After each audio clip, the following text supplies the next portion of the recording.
Well, you got to start somewhere. Yeah. So. We are ready and willing here. You rolling?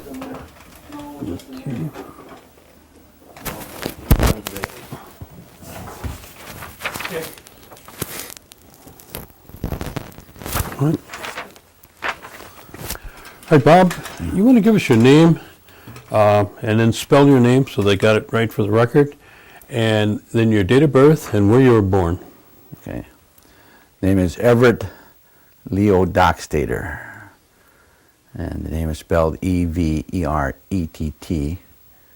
And Leo, L-E-O. And Doxtator, D-O-X-T-A-T-O-R. Born June 1st, 1945. And I was born in Green Bay Hospital. Where did they get Bob from? My sisters named me that when I was a baby. And I didn't know my real name until I went to high school. Oh, is that right? Yeah. They asked for a birth certificate because they thought Sir of Bobby would be Robert. So that's when I found out my name was Everett. But my sisters, Sandra and Gloria, named me that when they were little, and It's stuck, huh? been there ever since. Yeah. I see. Okay. Give us the names of your parents with your mother's maiden name. My dad was Leo Joseph Doxtator. My ma's Betty Jane Berjerkwell was her maiden name. And, Now, let me interject here. They used to have another name for your dad, didn't they? Chicken. How did that come about? Well, when he played baseball, he used to go up to the plate and he'd always scratch his feet before, and so they started teasing him and calling him Chicken. And that's how he got his name Chicken, because when he played baseball, he always scratched before he went up for the plate. Oh, didn't he have another title? Yeah, I don't know. I just heard that he used to be referred to as the mayor of Oneida. Oh, that one I hadn't heard. Okay. We'll have to ask your mom about that. Yeah. Okay. Do you remember the names of your grandparents? Just my grandma's. I never met my grandpa's. Some died before I was around. My ma's ma was Linda Berjerkwell, and my dad was Liza. I think her maiden name was Peters. Okay. So you didn't know your grandparents very much, or Grandfathers, no, I never. no? But the grandmothers, did you spend Grandmothers, any yeah. time with them? Yep, lots of time. With my ma's ma, we used to always. They lived in Green Bay, and so we went to visit them a lot, and always welcomed her. Always had a good time. And then even with Liza, because they lived just down the road from us, so I always walked by their house on the way to school. So I always had a lot of time with her, and she lived to be 93, and my other grandma, she lived to be in her late 80s. So Now, your mother's mother, that last name, what is that? What nationality is that? Norwegian. Norwegian. And they went to a reunion down in Milwaukee because they got a letter saying that they wanted to, for all the Berjerkwells, and there was the only native family that went there. But there's two brothers that came from Norway because of the lumber industry, and they were kind of outcast because the one married an Indian back way back, because that was they kind of kicked him out of the family in a way back then, and his name was Olaf. Well, that's a good Norwegian name, isn't Yeah. it? Yeah. Now, you say your grandmother lived in Green Bay, Yes. and did she work outside the home? Yeah, she worked cleaning, cleaning in hotels and stuff like that. Cleaning lady. How big a family did she have? She had she had one. Ma had three sisters, and then one brother. They only two sisters left. One lives in Cleveland, one lives in Scranton, Kansas. I see. And the brother died of a heart attack, and then one just died about 5 years ago. I see. Do you know the extent of your grandmother's education? Well, I know that my dad's mom went to Haskell. I went and looked her up in the yearbook when I went there. I don't know if she went through high school or not, though. And my other grandma, I don't think they went through high school. Grade school at a certain point. Did she speak Norwegian? No. And let's talk about your grandmother and your dad's side. Go ahead. Well, my grandmother Green Bay, her husband used to be the constable in Oneida at one time. Oh, her husband was? Yeah. Oh. And they used to keep order. Well, maybe one was a constable and one was the mayor. Could be, yeah. Ma's got a lot of stories about her dad and Ma in Oneida when he was a constable. I see. Well, I should have got that from her when I interviewed her. I didn't know that. Yeah. Yeah. Oh, yeah, she's got a lot of stories of that. All right, let's talk about your grandma that lived down the road. Mm-hmm. And her name again was? Liza. Liza. Yeah. Tell me a little about her. Well, she was feisty. Always a very caring, giving person all the time. When you go there, you always had something. She always gave you something to eat or something, She always welcomed you. They'd sit on the porch out there when you went back and forth to school, so they always stop and say hi and visit. And I even had a couple of chickens that they had a little chicken coop out there, and stuff. But I always remembered the story of her once. Me and my Uncle Domi were sitting at Clem and Edna's, and here comes Grandma Lizy down. She had this red beanie that she wore, and she was, I would say, late, getting close to 90, I think, and she'd be coming down to the tavern and have a beer. So they give her a beer, and then they take her home. Well, half an hour later, here she's coming down the road again, So I made about 3-4 trips taking her back and forth. I think I was like 21 or something like that at the time. And she resided on Saltport Avenue? No, right on, J. Oh, J. Yes, before the work of the road, she lived with Melissa Denny. Oh, okay. Yeah. Mm-hmm. So. And did she, when you think of her, besides coming down to Clem's, what do you think of her cooking, or what brings memories to you about her? Oh God, when you think of their life, outdoor toilets and pump outside, they had a little oil heat. I remember my uncles having their few wake services there at the house. But I think the biggest thing, she was always encouraging. I mean, she loved her grandchildren, and I don't think I ever heard her say a unkind word. I always greeted them, was give you a hug and stuff like that. How many were in your dad's family? Brothers and sisters. See, there was my Uncle Domi, Uncle Mike, Uncle Emery. Then there's Uwala Denny, Mary Knudsen, Melissa. I guess that's about it, I think. Your grandmother, did she speak Oneida? Yes. Was she involved in any other activities outside the home? Maybe the Dodo Club, which didn't exist at that time, probably. Right. No. Or any of the tribal politics or anything like that, do you remember? No. Not. And what church did she attend? She was Catholic, so she attended St. Joseph's Church. Mm-hmm. Okay. Okay. All right, let's talk about your mom and dad now. First of all, let's talk about your dad. What educational background did he have that you know of? He went to school up to 6th grade at Toma. And after that came home because you had to go to work for a living, to take care of, help out in the family and stuff. So he worked on the boats, worked construction with Selmer towards the end of his, but initially for a lot of times with the boats. And, like I say, Selmer.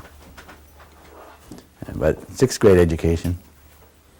Was he in the service? No. He had a broken collarbone, so he wasn't able to go in.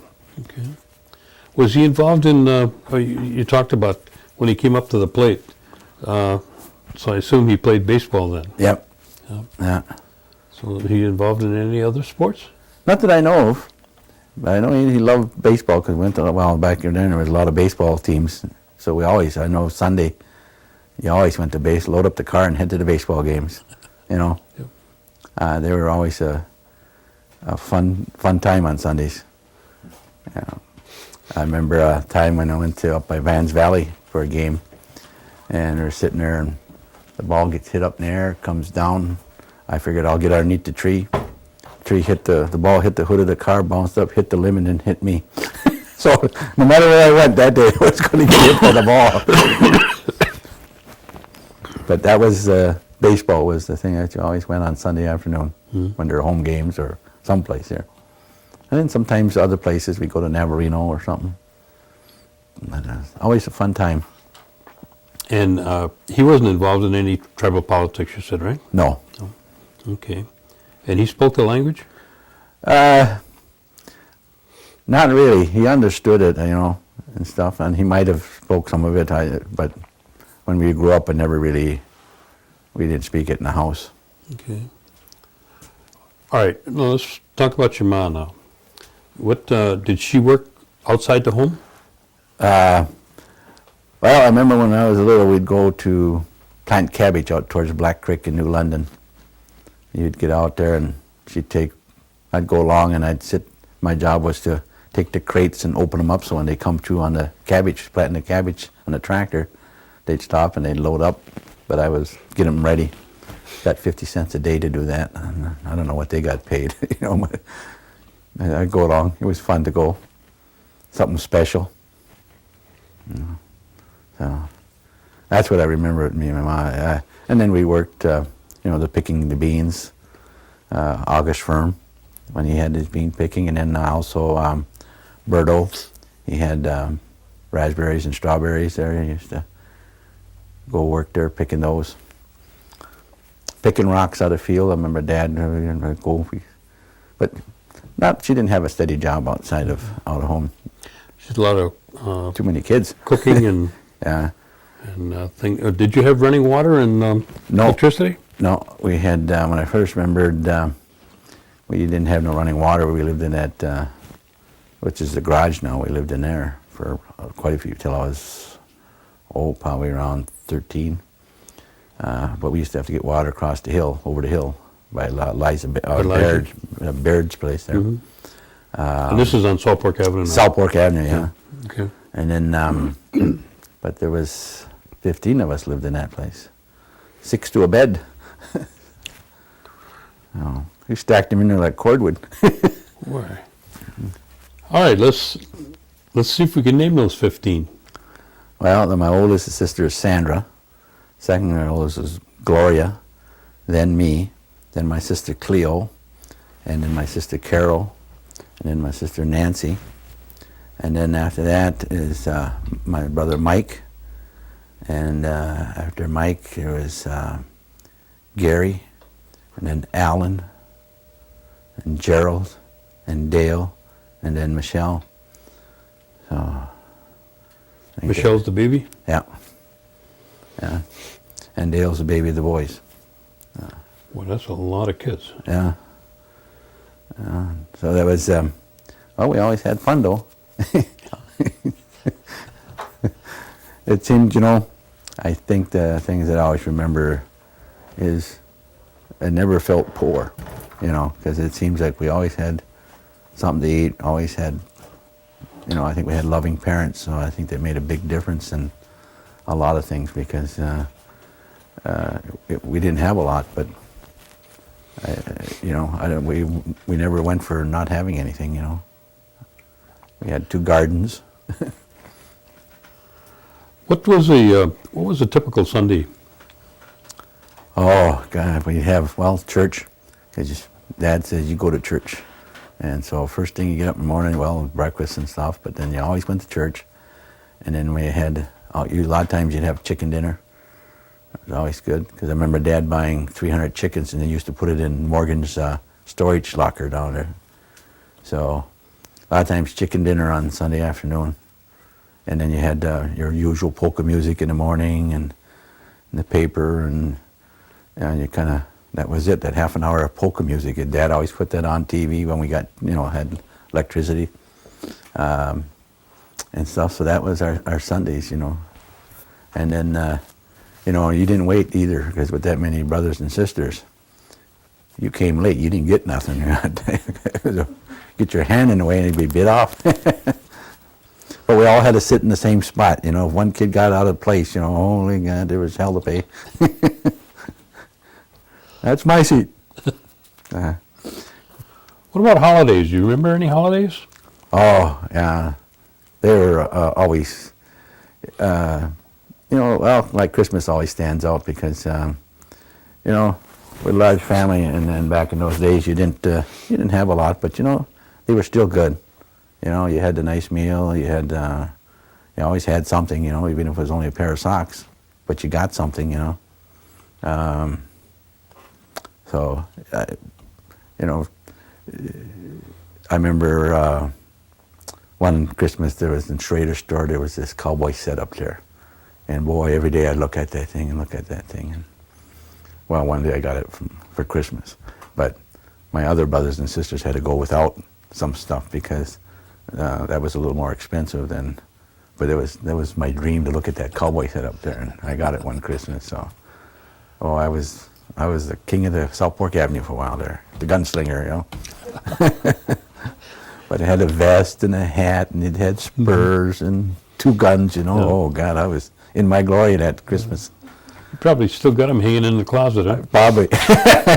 Yeah, but that was a memorable one for me, a holiday that, and even more so as I got older when I realized that some of my older brothers and sisters had to go without, so that I could get something like that. Mm-hmm. So it was a nice thing to remember. Did your folks have any home remedies that they used, or anything, like if somebody got sick, did they? Castor oil. Okay. Got a lot of that. Ooh, that was tough stuff. You got a spoonful of that'd straighten you up in a hurry after tasting that stuff. Mm-hmm. But I don't remember. I just, I think we were a pretty healthy family. I mean, you got the usual colds and stuff, but I don't remember a lot of natural remedies or nothing other than you didn't go to run to the doctor for every scratch or something, though. You usually got Doctorette at home. I remember cutting my hand, and we didn't go to the doctor for stitches. You just wrapped it up, and that was it. Mm-hmm. So a lot of things happen to you, you just took care of it right there. Yeah. What about Hoyan? Did you practice Hoyan? Oh, we loved Hoyan. I loved it anyway. I don't know about anybody else, but we used to go around the neighborhood, just around the block. And I always remember, too, someplace you had to sing, But it was always those donuts, and as you remembered, going from house to house. And so you knew which ones were the best place to have donuts.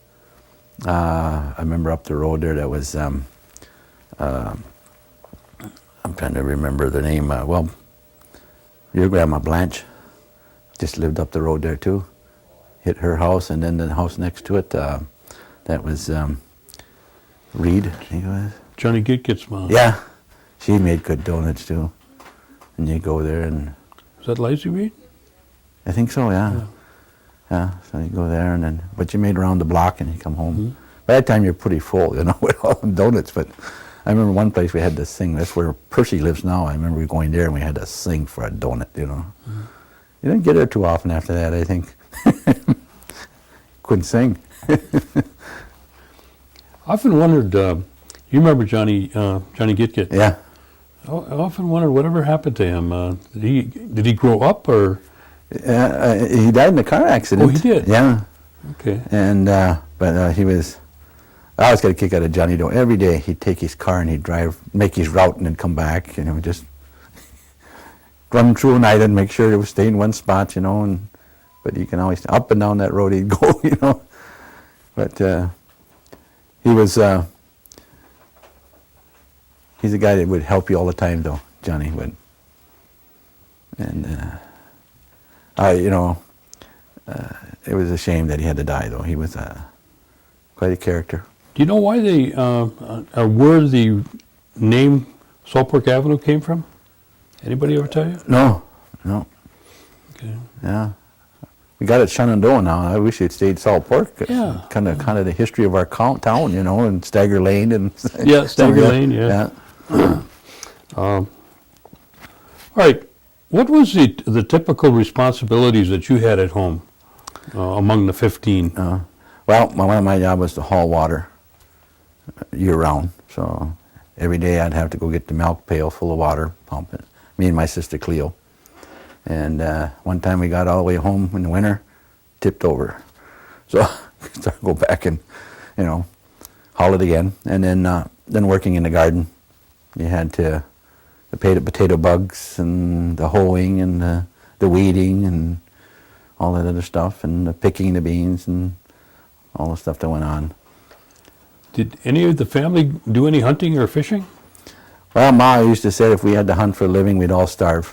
So my dad was not a... He wasn't a hunter. No, so we never really picked it up either. I'd run hunting occasionally, you know, but we'd all starve, though, if we had to do that. So. Okay. But my younger brothers hunt now quite a bit. So, but when I grew up, I grew up with mostly sisters.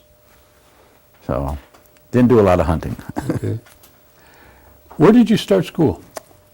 St. Joseph's grade school, or elementary school, you know. And went there through the 8 years. And how big a school, you know, attendance-wise was that? Let's see, 3-room schoolhouse and had all the grades. My class was 8 of us, I think, in our class. So I would say there's probably about 80 kids in the school, I would think. You know. What was the ratio between Indian and non-Indian there? I would say you when get? I was going there, I would think that there's probably about 90% to 10. Non-Indian? Okay. Was there quite a few Oneidas that were in attendance at church at St. Joseph? No. It's pretty much non-Indian church. Predominantly, the Oneidas probably have the biggest attendance at the Episcopal Church and the Methodist Church. Right. And I'm just curious, you know, how the family got hooked up to the Catholic Church. Was that through your grandma or something? Yep. Yeah. My that's where I think initially he might have came from like Stockbridge, and there was a lot of Catholics in the Stockbridge reservation. Yes, sir. And so that's how kind of we got to be Catholics. Now, after you finished grade school, where did you go? West Superior High School. Graduated from West Superior High School. And what year was that? 1963. And were you involved in any activities in school? I tried baseball one year, found out that wasn't my sport, and then I went off with football. And after getting run over by some of those bigger fellas, decided that track and field was more my line. And so I went to track and field, and I ran the half mile. And I'm thinking the fastest I ever ran the half mile was 2 minutes, which was fairly good, you know. Mm-hmm. I won a few, and there's always somebody faster. Seems like, you know. Yeah, there always is. You know, so, yep. But it was pretty good. Went out and I enjoyed it. It was fun doing it. And I lettered a couple years in a row in track and field. I see. Now, was there any time where you became more aware of yourself in terms of being an Oneida? Well, I think that came from my parents. They always encouraged that you're, being Oneida, be proud of your heritage, be proud of who you are as a person, as an Oneida. And she said, 'cause there's always enough people out there to knock you down. And so we were raised that you always, you're always proud of who you were, and you don't let anybody take that from you. And so that, you know, that was kind of taught all of us, you know, that's the way it was. And so, you know, we never let anybody think, well, hey, you're less of a person because you're Oneida. Mm-hmm. You're really proud of your heritage. I see. Okay, you finished up in, what was it, 61, 62? 63. 63. And where did you go then? I went to Haskell Indian Institute, which is now Haskell Indian University in Lawrence, Kansas. And I went there with the encouragements of my folks, but also my Uncle Domi, who was my godfather when I was baptized. And he encouraged me to go on to school, because he said, you know, me and your dad and his brothers we're construction laborers. He says, we're a dime a dozen. He says, go out and get that education, because that'll take you a lot of places. Because I just was thinking about, Vietnam was starting, and I was thinking about going into the service. And he says, no, I said, go on to school. He says, that's better for you. So he always was very encouraging for me to go to school. And that, you know, along with my parents. So that's where I went.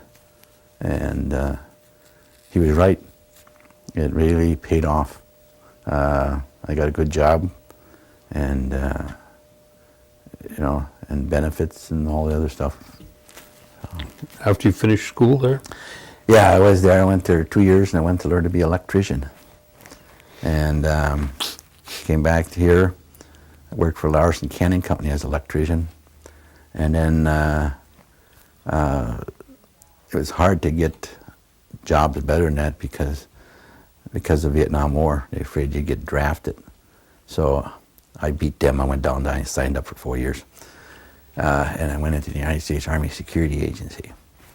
And I was in 4 years. I spent twice, went to Vietnam in 65, and then also in 68, which was during the Tet Offensive. The first tour was at Phu Bai, Vietnam, near the DMZ. And then I was in Thailand, Germany. Then I volunteered to go back to Vietnam, and that time I was with the 11th Armored Cavalry Regiment in Swan Lock, which is down 40 miles northeast of Saigon at the time. But then when I got back, like I say, that education from Haskell really made a big difference. Did you use any of your education in the service? Yes, matter of fact, I went to school at Fort Belvoir for engineering, and so what I learned at Haskell, I used in the Army. So, were you in heavy equipment, or? No, I worked with electricity and generators, stuff like that. Mm-hmm. I provided all the electricity for base camps. I see. So what I learned at Haskell also paid off in the Army. Mm-hmm. So. What year did you come back from the service?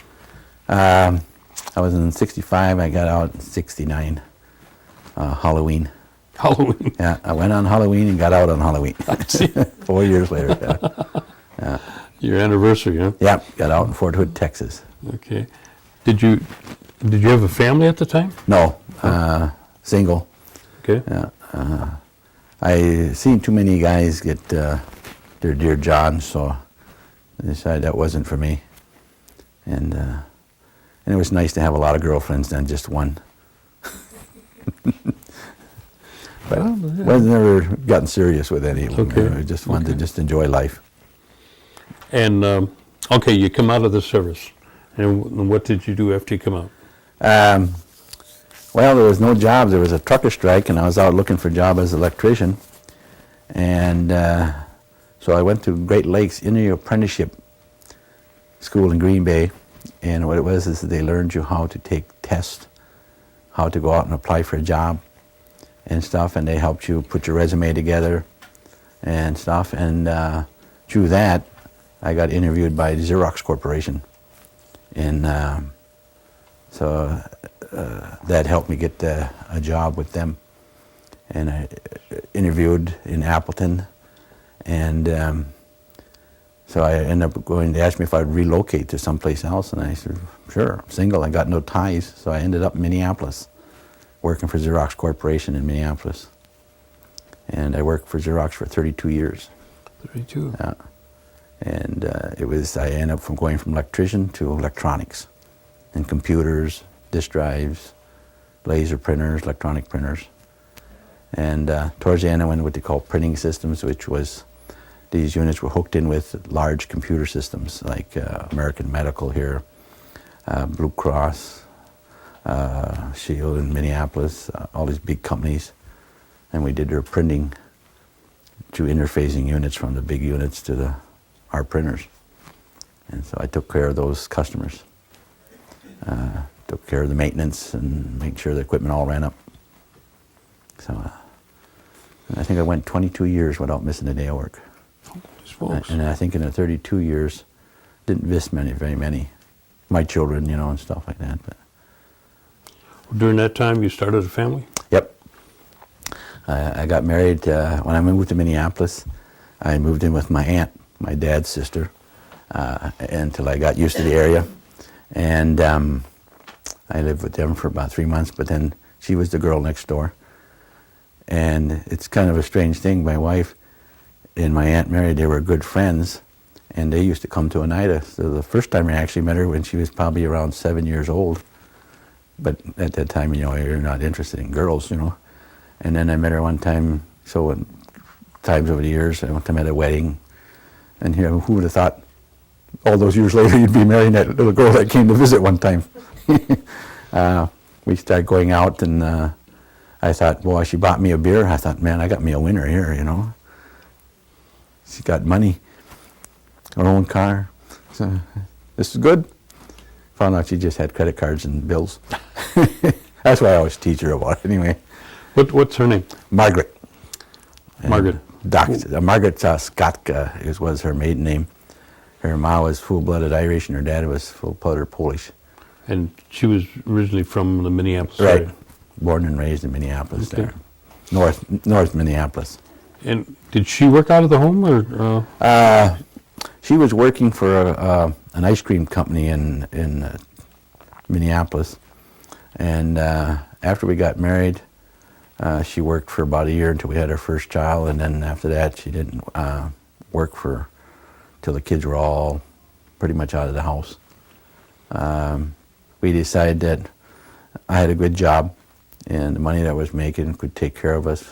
We might not have had all the things we needed, but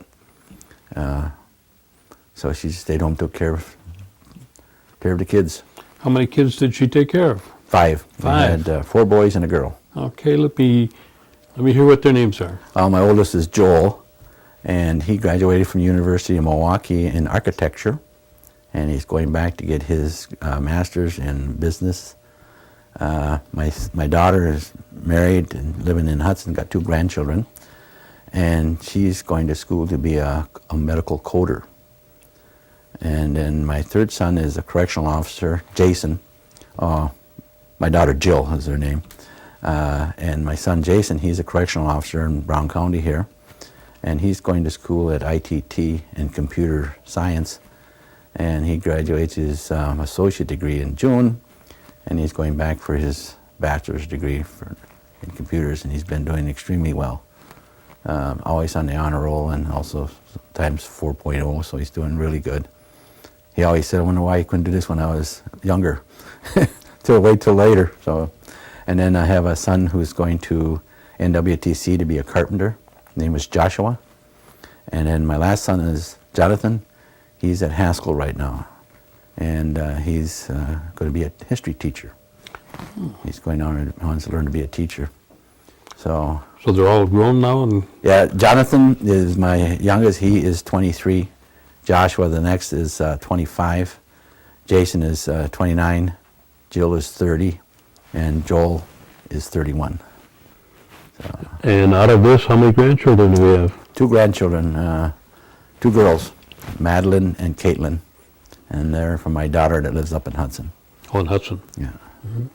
You get a chance to see them not often enough, huh? Oh, every other month. Yeah? Yeah, we go there 1 month, they come to visit us, or we try to make it every month, because they grow up so fast, and you want Oh, to, yeah. make sure you see them. Matter of fact, they're coming down this weekend. So Now, you say you got 30-some years in, What company was that again? Xerox Corporation. Xerox? Yeah. And what happened after the end of those 30-some years? They offered me an early retirement, and because they were downsizing, and I didn't have to take it. They just offered it to me, and so I took it to a financial advisor, my paperwork, and I told him, I says, if I take this, I don't want to go back to work, you know, because why retire? I enjoyed the job that I was doing. I had my customers here in the Green Bay area that, you know, I mean, the job was really nice. I enjoy working with people, working on what I was doing as the job. And Xerox is a good company to work for. And so I, you know, didn't have any reason to retire, but since he offered it to me, I took it down, and he said, shouldn't have any problem, so I went ahead and retired. And also because I'm training to be a deacon, it worked really well to go ahead and retire because it allowed me to do more things in the church. Well, in the 30-some years that you were in, your home base was Minneapolis then? Yes, most of the time. And that's where you resided with your family? Right, yeah. We lived in Hudson for 12 years, Oh. and up Champlin near Anoka for 7 years. But out of the work experience, I worked for Xerox in Minneapolis area probably for, probably almost 20-some years. Till So I came you were back involved here. with the church up in Yes, in that Hudson. area then? Right. Okay. And once you got a buyout, you decided to come back to Oneida? No, they offered when I was working in the Twin Cities, they needed somebody to fill a spot here in Green Bay, and so they paid me to come to Green Bay. And I was planning to retire up there and then come back here. But since they were going to pay me to come here, I figured, well, might as well take advantage of it. Although I had to take a cut in pay when I come back here because I was a supervisor and stuff. So I was getting paid extra to do that. So, but it was well worth it. You know, I had planned to come back here anyway when I retired, and the wife had no problems with that coming here and stuff. So we said, well, let's go. So that's what we ended up coming back here for the last 9 years. Oh, so when you got your buyout, you were already residing out here in Yes. in Green Bay? Right. Okay, okay. And you kept up your situation with the church from there to here then? Right, yeah. At St. Joseph's? Right. I see. Yeah. Well, we lived in Green Bay by Oneida Golf Course, and so we checked out the churches around there, but kind of grew up in this one. It's a nice small church. You kind of know everybody, and you grow up in it when you're younger, so a lot of the people that you grew up with, you still see in the church. So it was just a lot more comfortable and a lot easier to, acclimate to it. So we came back there.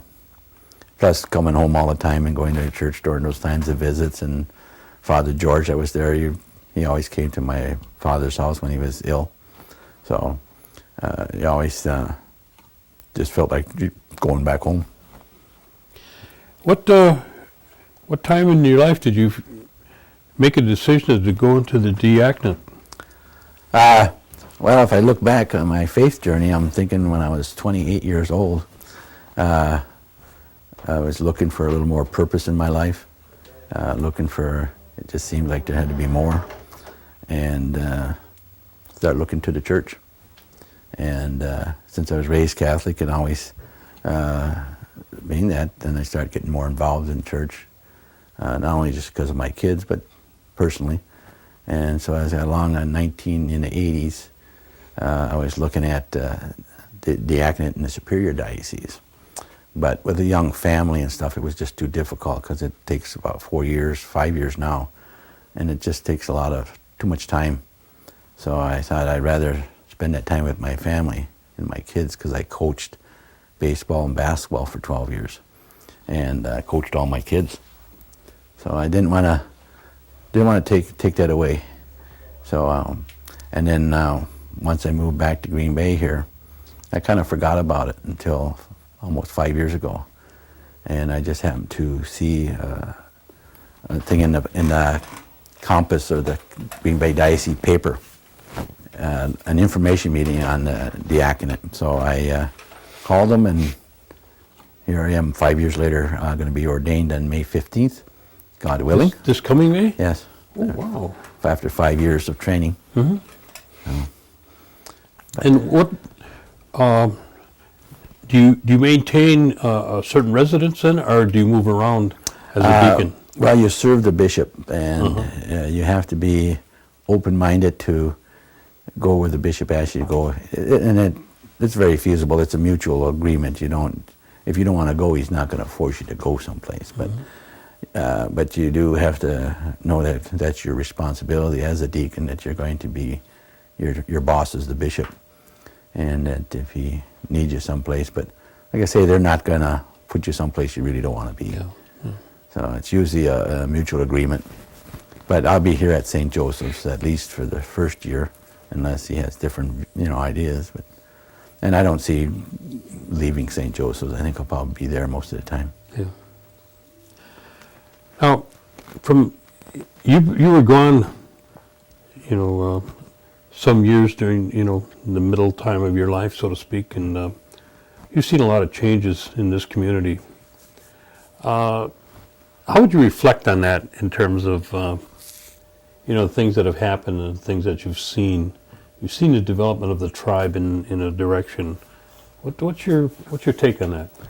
Oh, I tell you, I am always very proud of our tribe, our people.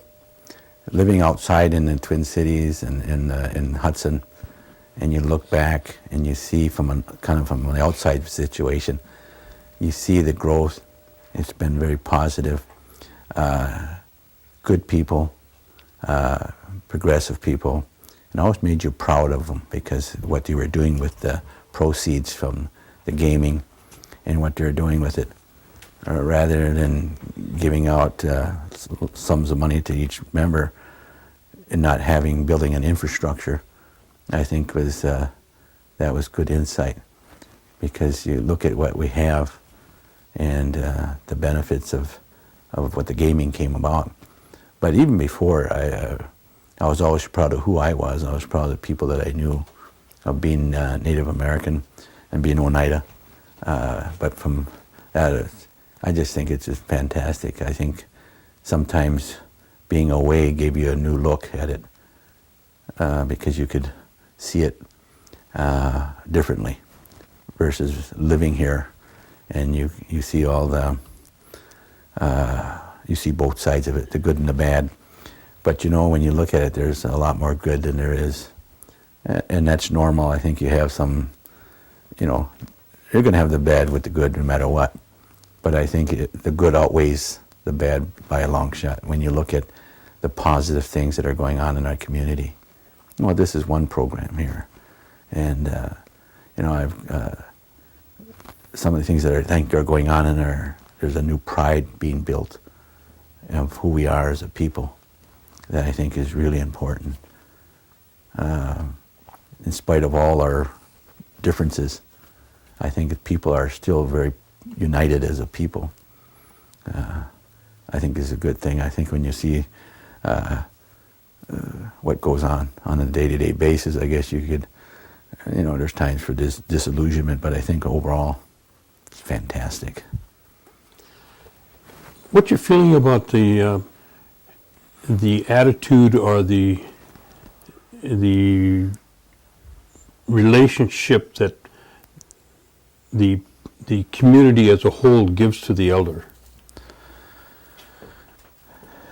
I think it's excellent when you think of what they're doing. Like anything else, you always want more, but I think with what they got and what they give them, really got no place to, really complain that much. When you look at the Dodo Club up there, you can get a meal, and it's all on donation. And the trips that they take, I got to go on a couple of trips now that I'm an elder. I go with my mom, my Aunt Prudy, and that was nice to go, and it was just something to do. I shouldn't say do, but my mom wanted me to go along help with Prudy and stuff because she's getting up there, and it was just fun to go. I got time with my mom that when we're pulling the slots together, up at some place, But it was just fun with the trip. I think that's fantastic. I think the things that they're doing for elders is good. You know, I guess I suppose there's always room for improvement, though. You know, but I think overall it's really good. Well, I want to thank you for sharing these stories with us, and we really appreciate it. And I think these will be very beneficial down the road to our youth, for someday where they can listen to you and listen to the things that you've seen and see your visions. Yeah. Oh, one thing I'd like to add, though, I think I'm pro-education. And, you know, if anybody's looking at this, that education is so important. I was fortunate enough to have an uncle and parents that really pushed me to get that education and the value that it came from it. And I always, even people who are not my family, if we get into education, I really try to encourage young people get that, because that opens doors and gives you a better future. And you don't always see it now when you're young, but older you get, you realize how powerful that is. That's, to me, is the key to success, is that education. And find something that you're going to love to do. I was fortunate enough to have people in my life that encouraged me, and I think as an elder, that's the thing that they should do, is encourage the young to get that education, fulfill those dreams that you have, because without those, life can be kind of tough. And so, education, it's so important. It's a key. Yeah, I know in my life that made a difference. But I think what really made the difference was people that cared about this little guy over here that was looking for things. And I was fortunate to have good people in my life. And those were parents and other elders and other people that encouraged in the family, aunts, uncles, grandmas, that always encouraged. And even outside of the family, there was people, when they heard you were going to school, that encouraged you and said, you know, keep it up. Those are the things that count. And so, all you young people, get the education. Okay. Yeah. Well, thank you. Well, thank you. All right. He'll pull that. Oh.